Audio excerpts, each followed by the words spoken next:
702. Health and wellness. 22 minutes before 11 o'clock now, and it means it's time for our health and wellness feature. And today we are doing part 2 of our conversation about hormones. Remember, a few weeks ago we had a conversation about hormonal imbalances and how they affect us. The last time we defined hormones and why they are important for our bodies. So we have established that hormones play a crucial role in regulating many essential functions in the body, from metabolism and mood to growth and reproductive health. So when these chemical messengers, so to speak, become imbalanced, a wide range of symptoms can occur. Some people feel fatigue. There's weight changes, mood swings, fertility issues. So we get affected so much in different ways as a result of hormonal imbalances. And I want to know if you're struggling with some hormonal imbalances. What have you done about it? How are you dealing with it? You can give us a call to join this chat or send us a WhatsApp voice note on 072-702-1702. Today we've invited Dr. Kasturi Moodley, who's an obstetrician and gynecologist, joining us on the line. Dr. Moodley, thank you for making time for us. Good morning. Hi, good morning. No problem. So when we talk about hormonal imbalances, which signs or even patterns should patients often really focus on that sort of suggest one may be dealing with hormonal imbalance? I think before one even gets there, it's very, very important for women to understand that hormones that contribute to essentially their menstrual cycle, normal balanced hormones can result in a lot of symptoms from the start to the end of the menstrual cycle. So symptoms that are experienced by an individual need not necessarily be an imbalance. So that's the first thing that we must just get out of the way before we actually talk about an imbalance. And often symptoms that women would experience, your typical mood swings, discomfort, gut changes, etc., they can all be part and parcel of a normal physiological process that is happening, which can sometimes be confused for an imbalance in the body. So that's quite important to highlight at the outset. Mm-hmm. But when we talk about imbalances, unfortunately, that can happen at any time in our life, from the time our menstrual cycle actually starts all the way up until it ends at menopause. And the reason for that is because the hormones that bring about the menstrual cycle, those hormones in the brain that communicate with the ovary, that communicate with the uterus, they don't function isolated in the female body. They are interlinked with other hormones in the brain that then have a ripple effect on other organ systems, etc., as well as whatever is going on in our lives. From a stress perspective, from a lifestyle perspective, they all interplay with these hormones, which can then result in an imbalance and which can then result in certain symptoms that women present with. So regarding the symptoms, though, when you look at irregular cycles, fatigue, mood changes, how do you then distinguish between those caused by hormonal issues versus maybe those caused by other conditions?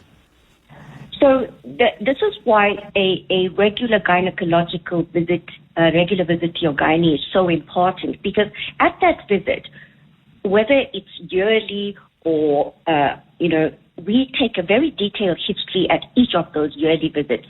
That history in terms of your menstrual cycle, any changes that have happened, the age at which you're at, your medical history, your surgical history, what is going on in your life as far as lifestyle, any major changes, they all contribute significantly to, even before we do an examination, as a medical practitioner, we already in our minds can have a provisional diagnosis as to whether this is a menstrual cycle hormonal imbalance or whether this could be something else.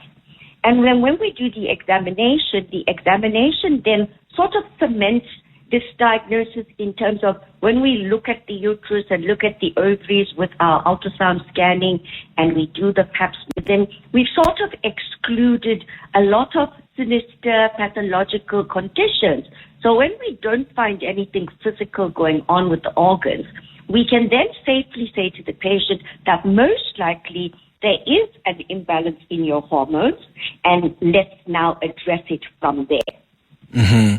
What are there lifestyle interventions that one can make to maybe help deal with their hormones? Oh, absolutely. 100%. We can't stress this enough. As we get older, the reserves in our body to cope with everything that is happening, as I just explained, everything is interlinked. You often find that the reserves and the coping mechanisms become less and less and less. So if we lead as healthy a lifestyle as possible, eat as clean and as healthy, and exercise to manage the stress levels, then you find that the body is working less hard to deal with all of the important things. So this job of the menstrual cycle becomes a little bit easier. The unhealthier your lifestyle, the more stress that is in your life, we have found then that it's easier for there to be imbalances in hormones, and it's also more likely for you to have more significant, the more severe symptoms accompanying those imbalances. Right, it's going up to 15 minutes before 12 o'clock. I want to take some calls on 011-883-0702. Are you struggling with some hormonal imbalances? What have you done to try and deal with that? Maybe you've got some questions for Dr. Moodley here about some things that you have struggled with. You can give us a call on 011-883-0702. WhatsApp's on 072-702-1702. 702. Health and Wellness. Let's continue with our health and wellness feature, speaking to Dr. Kasturi Moodley, who's an obstetrician and gynecologist. We're taking your calls as well on 011-883-0702. WhatsApp's on 072-702-1702. Let's start there. Good morning, Clement, and good morning to your guest, Dr. Moodley. I have a question regarding hormones, as it's the topic for the day. I am 6 months postpartum, and my period has not yet normalized. It's not coming, at the same frequency or around the same dates and times every month. Dr. Moodley, is that normal? Even though it's 6 months post my C-section, please give advice on that one. Thank you so much. Great show. Thank you so much for that. Yeah, Dr. Moodley? If one is breastfeeding, then breastfeeding suppresses your hormonal levels. It actually acts partly as a contraceptive, and in so doing, suppresses your levels so significantly that you may not see an actual period for as long as you breastfeed. So periods generally only resume after a person stops breastfeeding or starts then on formula feeds or solids, etc. So some patients may have just a little bit of occasional spotting, but only about 1% of patients may have an actual period while they're breastfeeding. So this which you are experiencing is completely normal.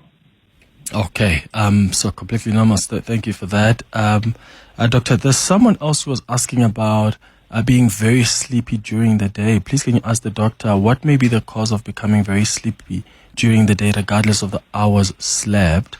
When I'm in bed. So could that also be like a symptom? Because I suppose that could perhaps be fatigue. How do you then know that, okay, this is linked to hormonal imbalance and not just something else? I think the baseline, again, would be to reiterate what I mentioned earlier. The first point of call would be to visit a gynecologist for us to do the general examination, take a history, make sure that other medical conditions are excluded, like anemia, thyroid disease, certain family history of medical conditions, exclude those things. And if we delve into the history of the menstrual cycle, we can then probably gauge whether it's a major contributor to a woman's fatigue. Because in general, a menstrual cycle, bleeding for 7 days, average amount, most bodies are able to tolerate that, and they have coping mechanisms such that you're not meant to get fatigued. So we would just have to delve into that a little bit more to get to the bottom of that. And if we don't find a gynecological problem, then we can then refer a patient through to the relevant sectors to see where the problem could possibly be. And then here's another question. Hi, Clem, and to your guest. If you have an imbalance, how do you know as a man?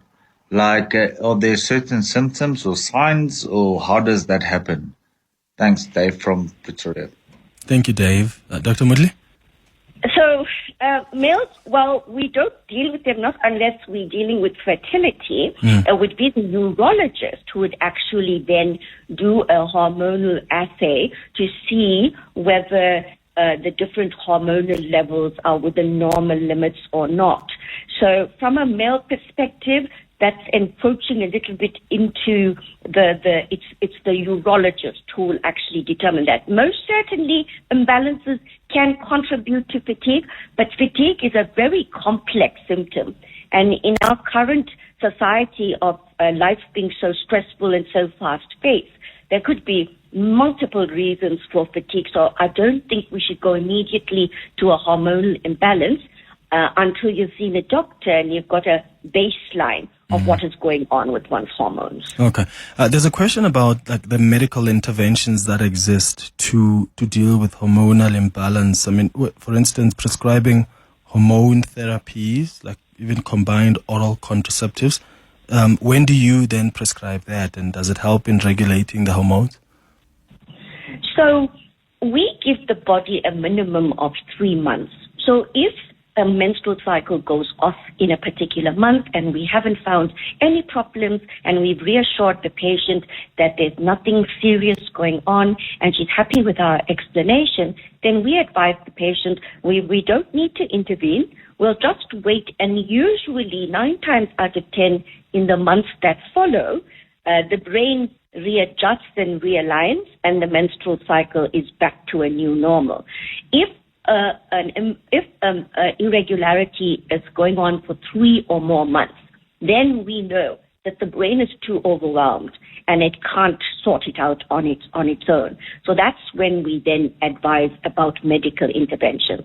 And the medical interventions, yes, the use of the contraceptive pill, besides contraception, is extremely valuable for normalizing periods.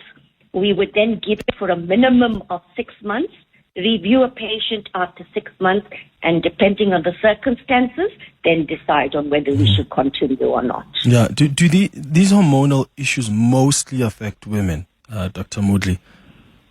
They obviously affect women directly as far as in relation to estrogen, progesterone, testosterone, as far as the menstrual cycle is concerned from a gynecological perspective.